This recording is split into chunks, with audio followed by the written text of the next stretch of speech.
No baseball, basketball, or hockey to get you through until the football weekend? Don't worry, we have you covered over at WagerTalk and SportsMo with our soccer handicappers. Get the rest of 2020 from your favorite soccer expert with an all-access soccer package for just $249. This is normally priced at $399, but right now it's discounted $150 off, and it includes any 5% plays normally priced at $40. Just head over to WagerTalk and SportsMemo.com to take advantage of this deal to lock in one of your soccer experts through the end of the year.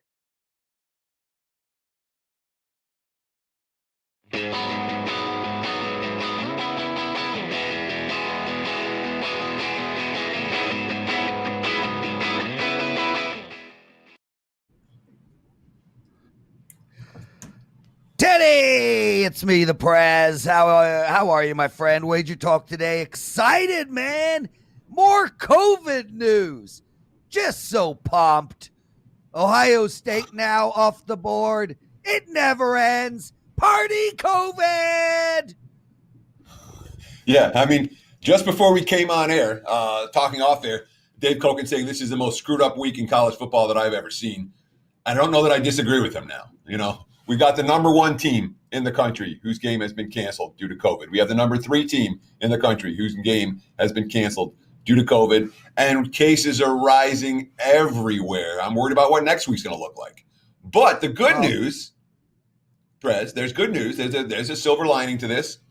Good news is that there's still lots of games on the betting board that we can attack. And there's still all kinds of action, and all the major conferences are in play. So even with the games being canceled, as a bettor, we still have all kinds. This isn't April or May where we're like it's Korean baseball or nothing, or we're betting darts.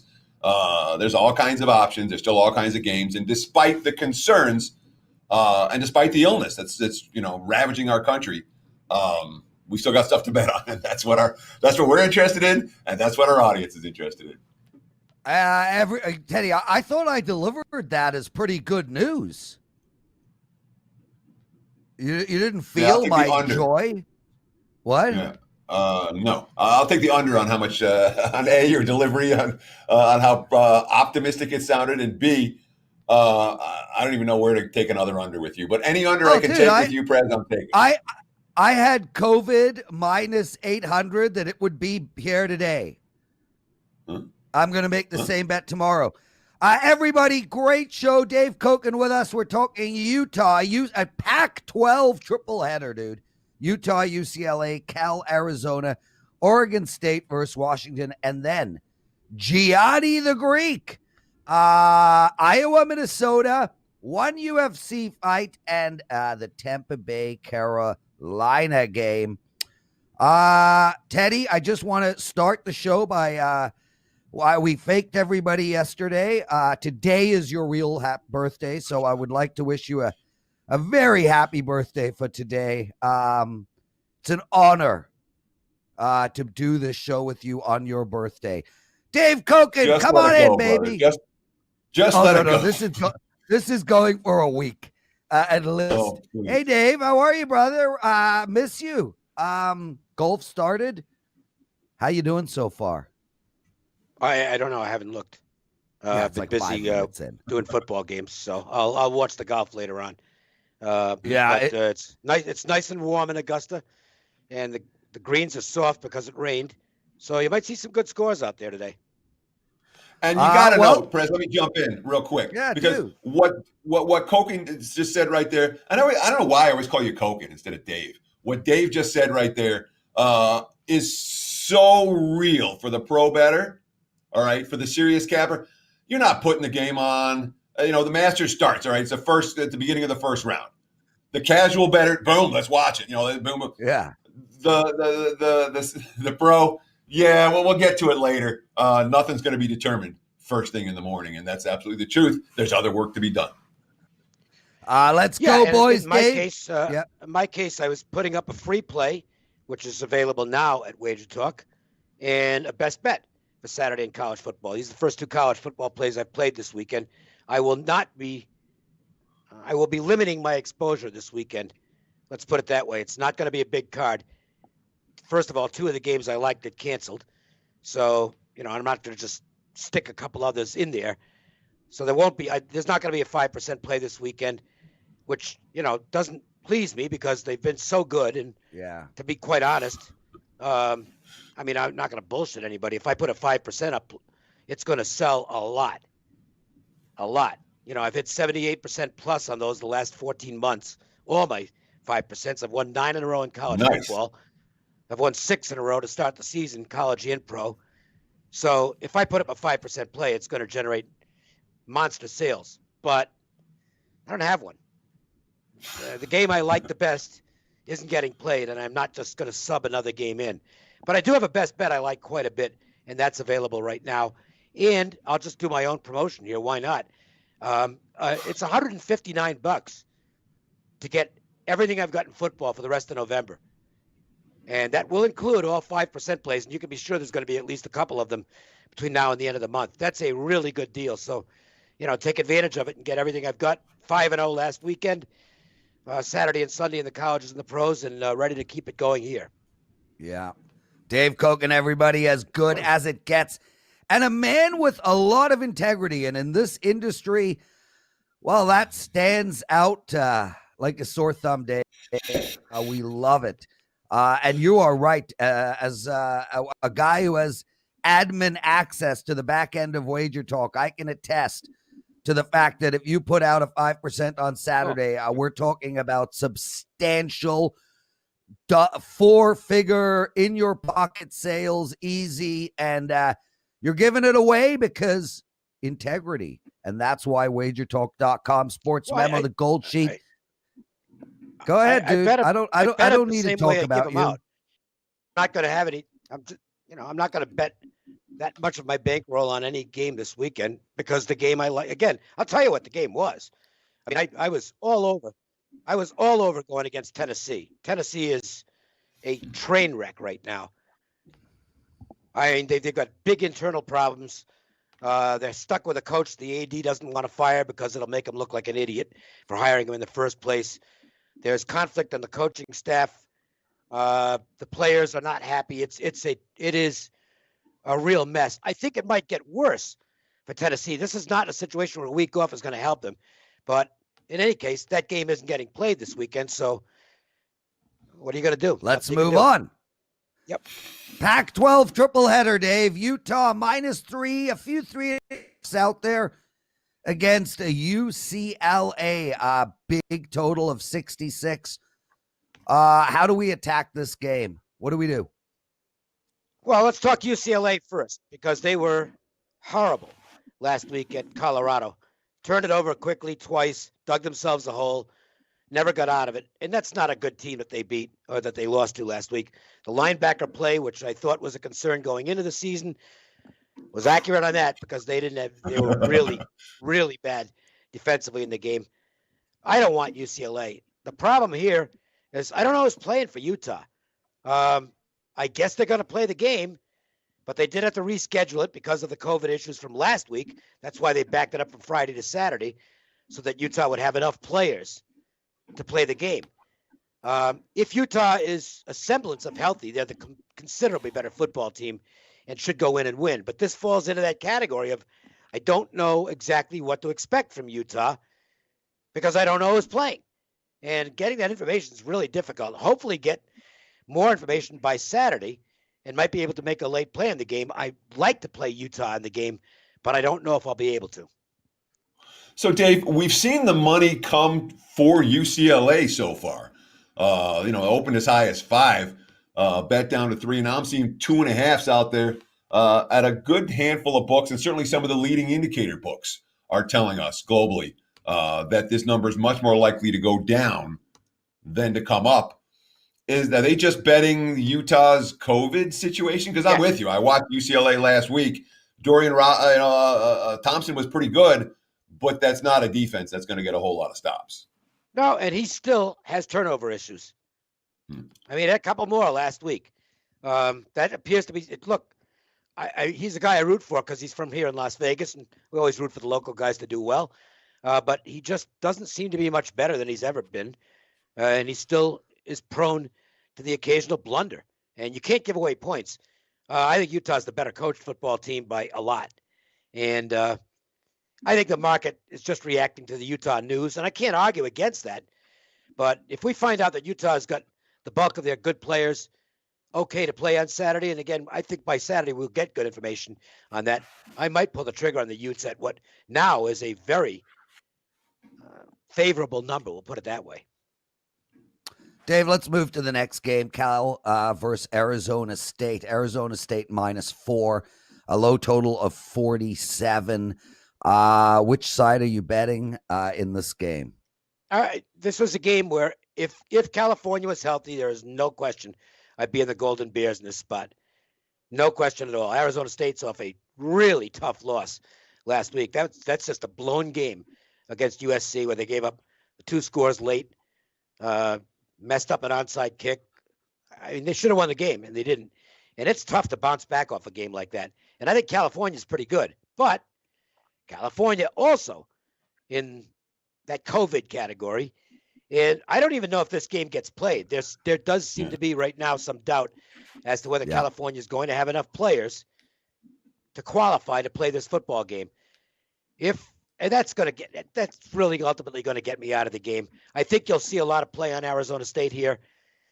One thing to keep in mind, though, is, and this has bitten some bettors this season, is when they've jumped in on situations like this, it's like, well, I know the other team's hurting, so I'm going to try and take advantage of that. Well, the odds makers know it too, and they adjust the number for that. So,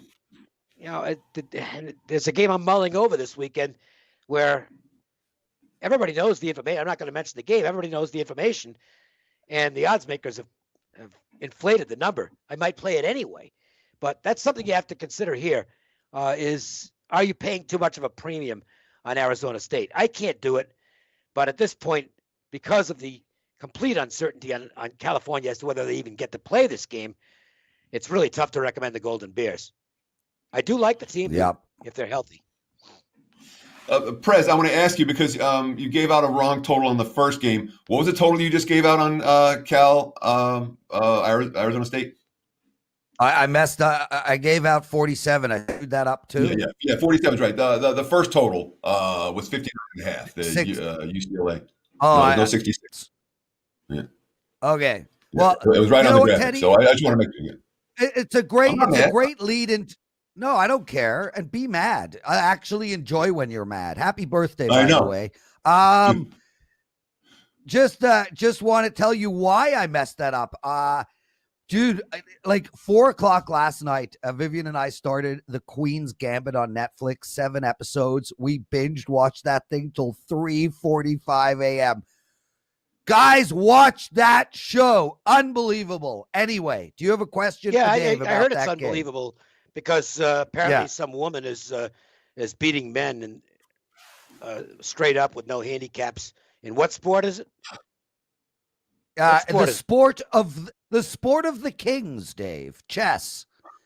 I'm actually an incredible chess player. Okay, all right. Well, you guys, because somebody was saying, well, this is not. I thought it was like basketball or something. Okay. No, Gambit. it's Okay. chess, I guess Dave. We're very cerebral. Yeah. And, okay. and I'm a monster chess chess player. And I'm not. This is no bullshit. I mean, there's about as much chance of my watching a series about chess. Are you kidding? I mean, Dave, it's a great game. It's a great game if you're playing it. Otherwise, well, dude, it's not like the camera is on the chessboard and we're watching people think moves out. It's an unbelievable series, guys. Don't listen to Dave. Watch The Queen's Gambit. There's no chance I'm going to watch. There's zero possibility I'm going to watch it. If nobody's getting shot on a regular basis, I'm not interested. And besides which, I'd rather watch the Mid-American Conference because, man, I'm telling you something. If you watched those games last night, the entertainment value was off the charts. That Toledo, Western Michigan finish was crazy as anything you'll see in football and way more exciting than the Queen's Gambit. Not if you had Toledo in your pocket. Oh, did you have Toledo? Can we move on to Oregon? I did have Toledo. Washington? I got home from eating sushi last night just in time to watch Toledo do that. We'll talk about that in Bad Beats in a few minutes. But at the same time, Western Michigan also got absolutely hosed. Oh, on 4 different calls. Yeah, I know. I'm well aware. That spot on that 4th down that they gave Toledo the first down. I thought he had it. I really did. He didn't have it. It's physics. It was just physics. He defied the official. Literally defied the laws of physics. The ball was in the other direction. Okay, he was short of the first down by at least 2 feet. While you guys were watching that, I was freaking out when King Pawn was moved to 5. Oh my God, it was so gripping. Oregon State, Washington. Dave, go. Yeah, but upon further review, that move was disqualified by the MAC officials. So you'll have to go back and watch that again because on the replay. Anyway, which game is this? Oregon State, Washington, brother. Oh, okay. Yeah, okay. Oregon State. I didn't bet this game last week, and I'm just so pissed off I didn't. I won everything last Saturday and Sunday. I went 5-0, but I should have been on the Beat Oregon State Express. Everybody was on Oregon State in the game, and they shouldn't have been the favorite in the game, and they lost. They're overrated. Now that's hard to say. How does a team like Oregon State, which never wins anything, get overrated? Because everybody's been pointing this team. Boy, it looks like they're poised for a breakthrough this year. They're terrible. Okay, they can't stop anything on defense. I think Smith's done a good job there. Don't get me wrong, because the program was just total bottom of the barrel when he arrived, and they're at least competitive now. But I think they're down at quarterback from where they were. The defense can't play, and Washington State simply outplayed them last week. And Washington State's nothing special, believe me. I think Oregon State's in trouble here. An interesting thing on Washington, by the way. I know Chris Peterson, when he arrived at Washington, it was completely ballyhooed. And why not? He had done an amazing job in making Boise State a national power. But I don't think the Peterson era at Washington can be called a real success. And it might well be that, they weren't a flop. But I don't think they ever lived up to expectations because year after year, you had Washington as a potential playoff team, and they never, they sniffed the playoffs once while Peterson was there. I think there's new life in this program. I like the coaching change. I think Washington's going to be better than people think this season, and I would not be surprised if they handle Oregon State pretty easily here. So I'm with you 100% on your Oregon State handicap as a team that everybody loved and they're not worth loving. And it's definitely worth noting one of the Ralph Michaels trends from TNA at the end of the show, where he's saying the teams that haven't played like Washington actually have a point spread edge over the teams that have played like Oregon State. Do you think that's just random, or do you think that continues moving forward, Dave, that the teams that don't have a game under their belt have an ATS edge over the teams that do? I don't know. I think some of it's random, but I think you have to look at each individual case. Well-coached football teams that now have film to look at on their opponent might be an advantage. Not so well-coached teams, I don't know that it's going to help them at all. And there are some teams that aren't very well-coached. We've seen a couple of them this week in the MAC. I know it's a lower level, but I mean, what the hell? And so, but I like the change at Washington. I think Peterson got stale there. Yeah. I can't say why, because we know how capable he was as a coach. But I thought Washington had gotten into a predictable mode the last couple of years and actually didn't. They underachieved, if anything, the last couple of years. 100%. I think the new blood is going to be a good thing for Washington. I think they're going to have a good season. Dave, Cokin, everybody. Joe and I were having a little moment on Slack. What can I tell you? Dave, we're talking about chess, Dave. We're talking about chess, Dave. Do you play? Not a good chess player, you don't care. I don't have the patience for it. Yeah, I guarantee you one of our listeners, sports actuary, plays. That guy's an actuary. Of course he plays. Dave, what do you got this weekend? I know you talk college football. Is your NFL up? No, I haven't been putting any NFL up early. I want the late information. It's just, this is a year where patience is a virtue. I love putting plays out early. I've always done so. I just put up my first 2 college football plays for the week this morning, and that's only 2. I think I'll have a couple more, but I have a best bet up now that I think It's a really good play. I have to give some points, but I think it's worth doing. And I have a free play available now. I'm going to do a video on it shortly, but the write-up is on the game. That's the Baylor-Texas Tech matchup. I have a free play on that game. So that's all that's up right now. I've got to do the KBO Friday morning game. I haven't handicapped that yet. But there'll be stuff up there. And look, it's all winning right now. Okay. It's been very good. Yeah. And I hope to keep it that way. Guys, Dave Cokin, everybody, a true legend in the space. You can find him at WagerTalk.com. Everybody stay with us. Gianni coming up. Teddy's got 2 segments left. Ralph Michaels at the end of the show. And a real shout out to Ralph and this Friends of Ralph segment. If you guys bought the package yesterday from Tony Meha, 7-1.5. 7 wins, 1 loss, and half a win. Unbelievable. Oh, stop it, Joe. Bugger off. Get out of my ear. Say Mejia. Mejia. Tony Mejia. Okay, well, there you go. It's easy. Anyway, 7-1 yesterday. We got another Friends of Ralph play coming up. Boys, let's take a quick break. Right back with Teddy's 6 Bs. First-time customers at WagerTalk.com and SportsMemo.com receive $25 in wager bucks after your first initial purchase. All you have to do is sign up, make your purchase, and you'll get $25 in credit.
That was tough. They're Bad saying beat. no. Teddy, stop. Teddy, stop. Joe, they're saying no audio. Teddy's muted.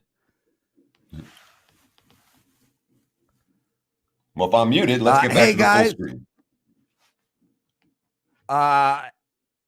Hey, everybody. It's me, the Prez. Can you, we're checking out the sound now.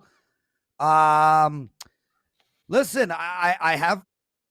Okay, it's fixed. Teddy, you are fixed. It was me. I wanted to mute you. I want to walk around with a Teddy mute button. Oh my God, would that be great? Anyway, you're 6 Bs. Yeah, I just gave this impassioned diatribe about what just happened. Let's try it again. All right. Cokin and I were just talking about it a few moments ago. Toledo plus the points, plus 1.5, plus 2. There were 2.5s out there. The Rockets covered the spread for 59 minutes and 40 seconds. They were up by double digits with less than 2 to play. And they started playing prevent defense. And of course, the prevent defense didn't prevent anything. Boom, boom, boom. Western comes down and scores. No big deal. Western misses the extra point. Heck, they still have to recover the onside kick and score a touchdown with less than a minute. Oh, what happened? Boom. They botched the onside kick recovery. They botched and they really did. It was a botch on the onside kick recovery. That was bad.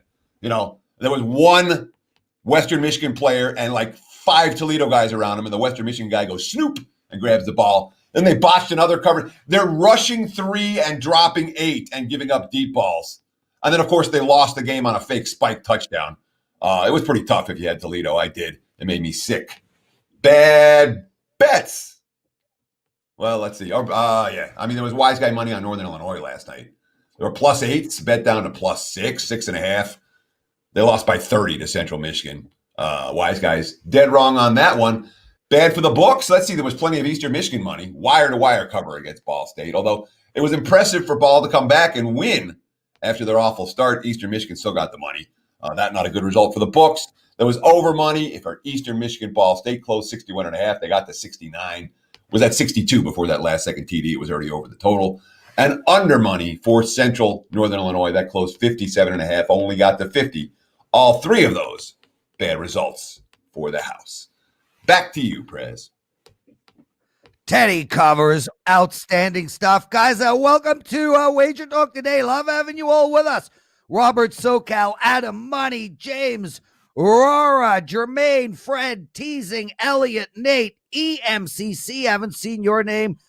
So great to have you with us. Guys, please hit that like button. 250 of you in the chat room, only 60 likes. That's 190 likes short of where we would like to be. Teddy, let's get straight to Gianni, man. This guy is just absolutely rolling. It's amazing.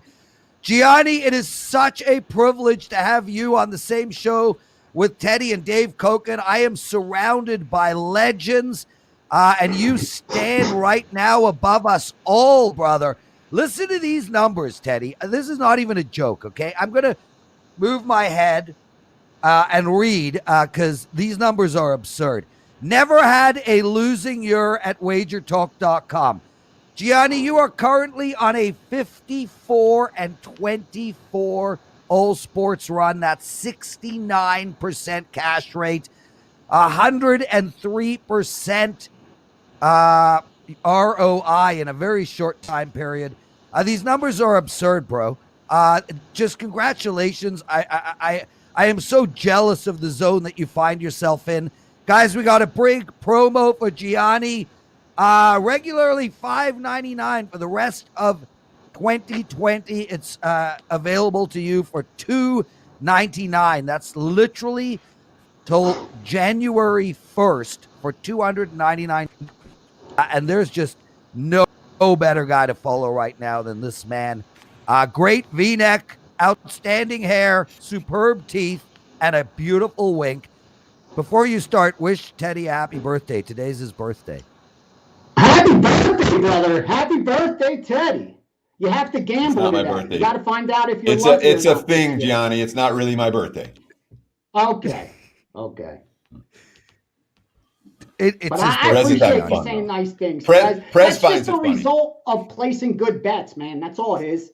It's just the byproduct of placing good bets. It's not hot streaks and not, I'm not going to do that every 70 bets. That's all I can promise you. But I can also promise you that that's what I do, man. I look to place good bets. I don't sweat short-term results, and I trust in my ability to win long-term. And fortunately, it's turned out well for me since I learned how to be a winning sports bettor. And it took a long time. I'll be honest with you. It's probably since 2013, right around there. Prior to that, I wasn't a winning sports bettor. I had good information. I was trying to win. I was grinding, but it didn't click. I wasn't able to not just really win for myself, but to even win for others. That was even harder to do. It took a while, man, but I got there. And since I got there, things have been good. And I just stick to my way of doing it. And hopefully guys that are on board are learning to get sharper and making some money too. Gianni, we waited for you to get there before we put you on Wager Talk Today. Just a heads up, everybody. After this segment, Teddy's going to take apart Thursday night football. Gianni, let's go, man. Right into this. Iowa -3.5 versus Minnesota in college football. We'll start there. Then a UFC bet. Then we're talking Tom Brady and the Tampa Bay Bucks. How do we attack this college football game? Yeah, listen, it sounds square. I bet Iowa at -2.5, -115, and I bet Iowa at -3 where I released it to my subscribers as a 4% play. And I really like this side for one reason only. They are a very good football team whose record doesn't reflect that. And what I mean by that is this is a 10-win football team from last year. Granted, they have a redshirt sophomore quarterback, but he is getting the job done. And more importantly, he's got all 4 of his top wide receivers back, his top running back. So offensively, they were going to be just fine.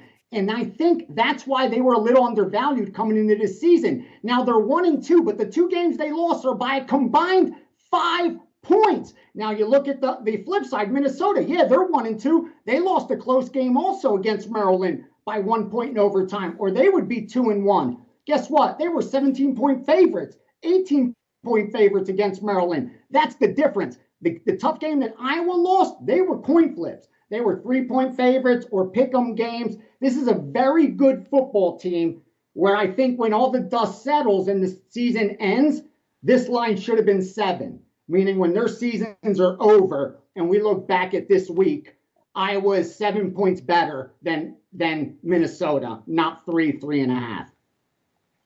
So I got to ask you this, Gianni, because the number right now, there's no 2.5s anymore. There's no 3s anymore. It's pretty much 3.5, and some of the 3.5 are getting That's why I juiced. still brought it up, Teddy. I know what you're going to ask. But the value's still there. Otherwise, I wouldn't have used that game for the show. If it was 3.5, I would have. If they opened at 3.5, I would have bet 3.5 and released it at 3.5. That's why I still think it's a good bet. Granted, 3's better, your EV's higher, 2.5, it's even a little bit higher, but at minus 215, not the greatest. Regardless, I think at minus 3.5, the edge is still high enough to overcome that minus 110. I would still be betting it, maybe a 3% instead of 4%, but my money would still have Iowa on it on Friday night for sure. Guys, let's move on to the next game. UFC. It never seems to end, Gianni. I mean, Dana White, congratulations to him. These guys are putting out cards left, right, and center. I know UFC well. I follow UFC. I actually used to be a competitive fighter back in the day. But I know nothing about these two. So help me out. Yeah, I did. Wait. That's got to get cut off right there. You were this because I've known you for a long time. I've never heard you once mention the fact that you were a competitive fighter in UFC. I've told Gianni this. I'm a black belt in judo, and I won the Canadian Nationals in my weight class. Gianni knows. I've discussed it with him. Okay. That is a true story, Teddy. Do you want me to flex? I believe you. Do you want to flex? I want to talk about the fight. Kanaka versus Ronda Marcos, Gianni. Kanaka minus 175. I got nothing here, bro. I really don't know these fighters well. I was gonna use Quinones because he's an underdog of plus 125, but I gotta go with this chalk because of the actionable information. I almost never go potential over credentials. I like credentials over potential because I'm more of a quantitative handicapper, not a qualitative where I do things with my eyes. I like to see the data. So I need credentials over potential.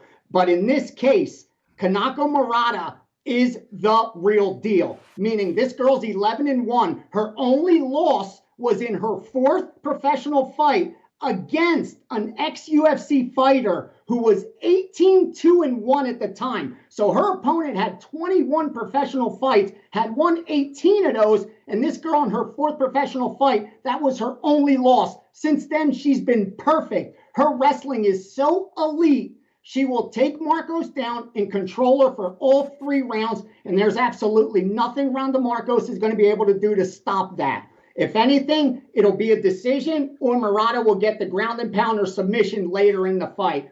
But I made this even a fair line of minus 200. I would have laid 200 comfortably. It opened 150, 140. That's what I bet. I gave it out to my subscribers, 155. The reason I want to use it on the show is because even at 175, it still warrants a 4% play. She's that much better, and I love Marcos, don't get me wrong, but she's having a tough 2020. She's lost both her fights. She's lost 3 of her last 4, and the problem is now at 35 years old, you're not really adding new tricks, new tools to your tool belt, and it's towards the downside of her career where her trajectory is just going up. She is now entering the UFC. Again, I don't like back in debut fighters. Especially in the favorite position, but this girl warrants it, deserves it, and she's got my money on Saturday night. Any chance of a knockout? I don't big think plus so. numbers, More of a yeah. ground and pound. More of a ground and pound. I could see her finish her inside the distance with ground and pound or a submission. Well, there you go, guys. If you put half your unit on the money line and half on that submission, that's going to pay a nice amount. Gianni, let's move on to the Tampa Bay Buccaneers Carolina game. Tom Brady, clearly there's going to be some value here on Tampa Bay, given how bad they looked on prime time. And then you had Carolina really come out and look phenomenal against Kansas City. I don't know where you're going here. I'm thinking you're all over TB12. Here's why I wanted to talk about this game. Because again, I try to pick ones from my card. I do a lot of volume that could be actionable. And here's one where I had to check my ego at the door. Because I actually like Carolina. And the reason was simple. I bet Carolina against Kansas City as one of my biggest bets last week. And having watched that game, at least parts of it, what I saw from Carolina, I loved. I saw so much effort from that team. And when they were behind and Kansas City was ready to go up double digits and take off and turn it into a blowout in the second half like they do more times than not, Carolina didn't let that happen. They counterpunched and came right back. And that to me shows effort. And I said, this is the kind of team I want to back in the underdog role.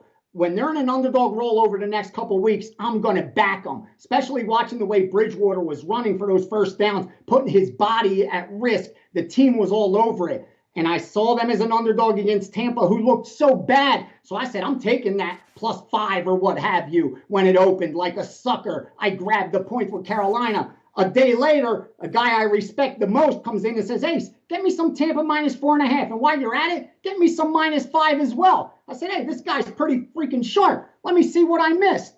I checked my ego at the door. I dug a little deeper and I said, you know what, Ace? You got recency bias just like everyone else. You forgot to really look at those power ratings. You forgot to dig into that box score. You forgot to look a couple weeks past last Monday night.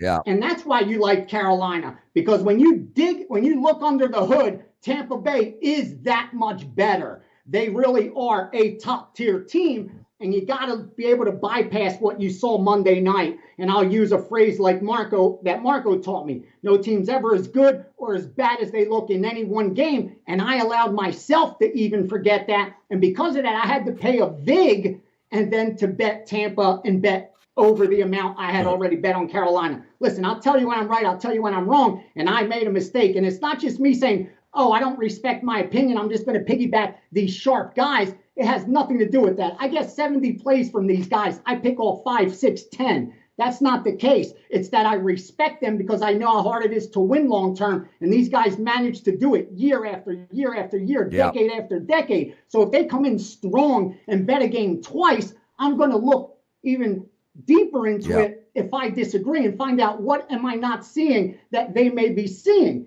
And that just made perfect sense. And I said, Ace, check that ego, put the money on Tampa Bay, and win or lose, be confident you did the right thing. And I think I am laying the 5 with Tampa Bay.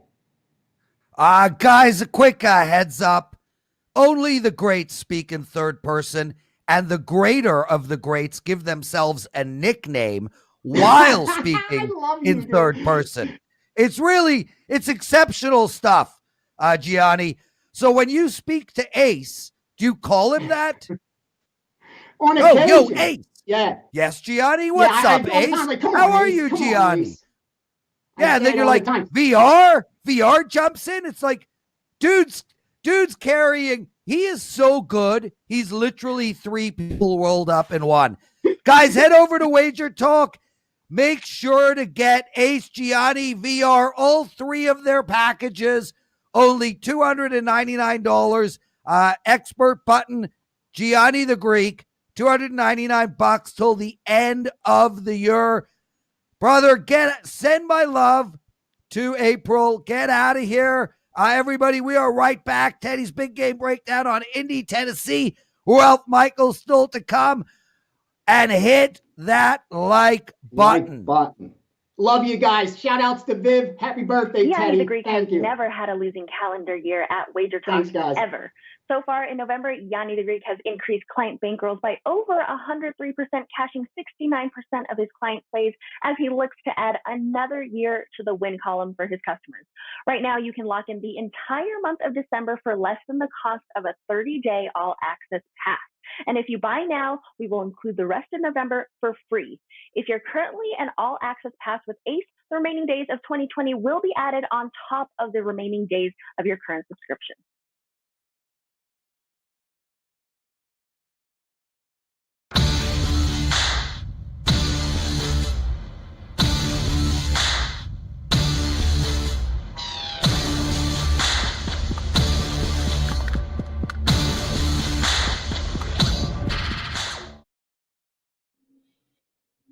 It is time for today's big game breakdown here on WagerTalk Today. And of course, we have Thursday night NFL to talk about. And it's Thursday night NFL with a big line move. The money has poured in on the Indianapolis Colts since the opener of this one. Right now, I'm seeing Indy -1, -1.5 on a short week on the road at Tennessee. Total 58.5. And this is all about the two defenses. Make no mistake about it. What the money is coming in on are defensive statistical profiles. When you look at the Colts, when you bring in DeForest Buckner in the offseason and you team him up with Darius Leonard, all of a sudden, this defense has gotten real good. In fact, at times this year, they've been the number one ranked defense in the NFL. And when you look at their rankings right now, top 5 in everything, yards allowed, interceptions. I mean, there's all kinds of positive things for that Indy defense. And you have, Leonard and Buckner and Julian Blackmon and Xavier Rhodes. I mean, plenty of star talent on that defense. And Tennessee doesn't have any of that. Tennessee signed Jadeveon Clowney. He's done nothing. They signed Vic Beasley. They already cut him. It's a defense that has repeatedly struggled. They're dead last in the NFL in third down conversion percentage allowed. 62% of the time opponents are converting on the Titans. Red zone touchdown scoring percentage, they're near the bottom of the league in that as well. So from a defensive standpoint, all of this makes sense. All the Indy money makes sense. But, number one, Tennessee's defense played a lot better last week against Chicago. I know it's the Bears, but when you hold foes to 2 third down conversions on 15 attempts, when you get 3 sacks after getting only 7 sacks your previous 7 games, that's a positive sign for Tennessee. One thing I do not want is Phillip Rivers on a short week. Phillip Rivers is struggling, okay? And we talked about all the playmakers that Indy has on defense. Offensively, this team does not have playmakers. Jonathan Taylor's got fumble problems right now. If you're looking for a prop today, I wouldn't hesitate. Look at Jordan Wilkins, Indy's other running back. Maybe over. I saw him at 31.5 yards, 32.5 yards. That might be a prop worth looking at, because I do think Indy goes running back by committee after Taylor's fumble last week. But this is not a team with the type of skill and talent I'm impressed with. The offensive line, which was so dominant last year, has not been dominant this year. I don't want an old quarterback off a short week, on a short week. And it's a Titan team again. Bookmakers thought they should be favored. And the betting markets have said not so much. I'd rather go with the books than the bettors on this one. Tennessee plus the points, Wilkins over rushing total. There you have it for my Thursday night football NFL. Love this segment of yours, dude. Ralph Michaels time. I can't wait to hear his trends. And the Friends of Ralph segment just did so well yesterday. Again, everybody who took advantage of it. 7-1. Ralph, where is the pen? Do you know that this pen is becoming freaking lore? Well, Prez, the pen is sort of flabbergasted because you brought up the Friends of Ralph segment, but unfortunately, yeah, he may have gone 7-1. I freaking picked the loser out of the group. I gave you Germany minus the 1.25 goals. They won 1-0, so you actually lost half a unit. So the -1 you pushed, the -1.5 you lost. So yeah, that's the Ralph Luck picking the wrong package out of a 7-1 day. Duh. Yeah, but Ralph, the most important thing, honestly, and listeners, you got to understand this. we do this show every single day, and we are giving you our best information. But, man, we release plays for a living, and we don't go through all the plays. Teddy just did, the side on the football game tonight. Well, he might be selling the total for all we know.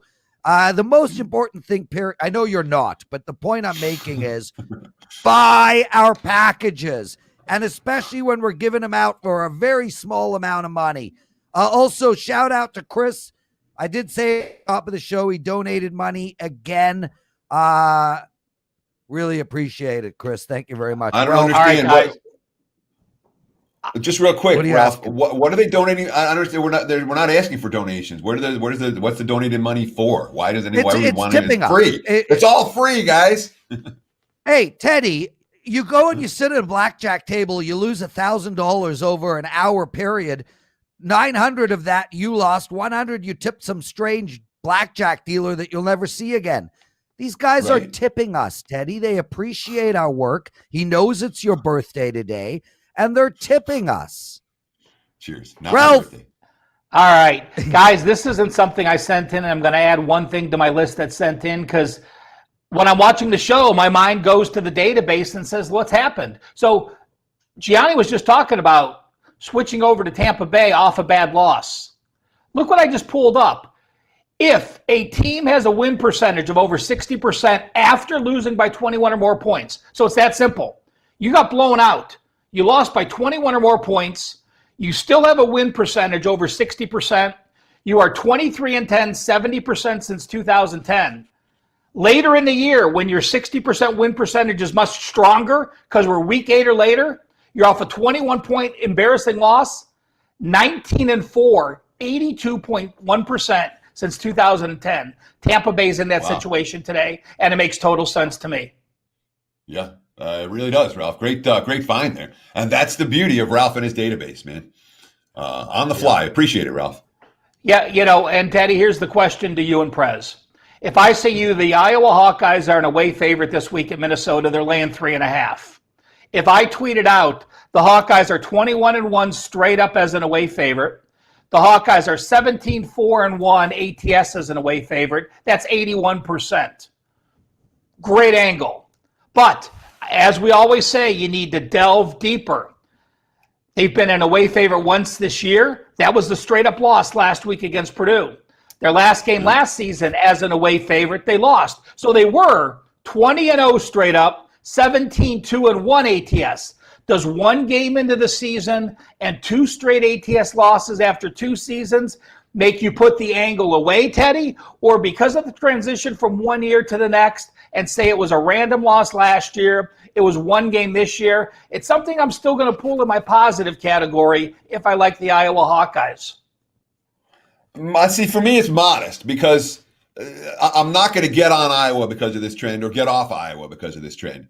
It is a new team. It is a young quarterback. It is only his second road start. They had a veteran quarterback in recent years, and that's at least part of the trend that they've had. So this isn't necessarily that team. Now, the other issue with Iowa, they've been able to physically pound team in the trenches. There are plenty of weaklings in the Big Ten West that they've been able to do that against. The question is Minnesota one of those weaklings or not? And that's the handicap, because even though the Gophers won big last week, the first 2 weeks they were blown off the line of scrimmage on the defensive side of the football. And there's certainly, from a defensive standpoint, you can see why Iowa's the favorite there. I agree with that assessment, Teddy. I think that's a great job going through that because, the teams we talk about when we're carrying over one angle for the next, number one, the most important thing is obviously the head coach, but then the makeup of the team. Is it similar or has it changed? And this is now a college football system. Remember, an angle applies to one team. We're looking at Iowa as an away favorite. A system applies to any team that has fit in this role. And last week, we brought this up for those people that watched. We talked about teams off a comeback win after trailing at halftime or into the fourth quarter. We talked about college teams have a completely different record. So here's a situation. I'm going to bring it up, just taking it a little deeper. UAB led ULL 20-17 into the fourth quarter and lost 2 games ago. ULB led La Tech 31-17 into the fourth quarter and lost in 2 overtimes.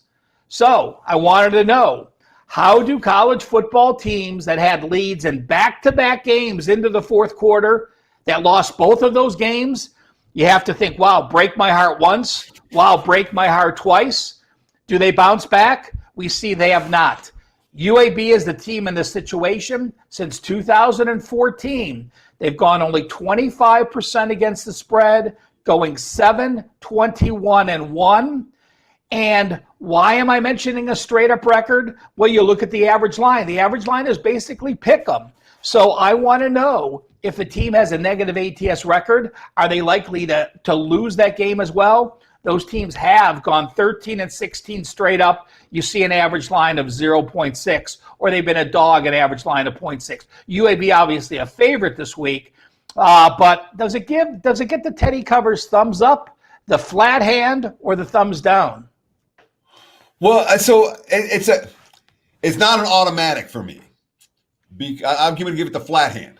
I'm certainly not. It's not something that I'm automatically going to bet against, but it feels to me like, because UAB is a 14-point home favorite in this game against a North Texas team that, let's be honest, UAB deserves to be 2-touchdown favorites against North Texas. The circumstance of this play concerned me, but when you're talking about a 7-21-1 angle blindly across college football, I'm certainly not going to step in front of that and say, yeah, this is a great spot to lay 2 touchdowns with the Blazers. And, guys, Friends of Ralph segment again, took half a loss yesterday with soccer. So you know what? Hell, I was in Europe looking for soccer plays last night on the WagerTalk board. I decided to stay in Europe. Europe League basketball. Tell you what, Ski Profit does it as well as anyone in the NBA. Yeah. This is his first season. He's looking at Europe basketball. He's been posting 2% plays. If you follow him on Twitter, he tweets those out as well. So I wanted to give out one of his plays today, and it's Fenerbahce Uker +8 against FC Barcelona.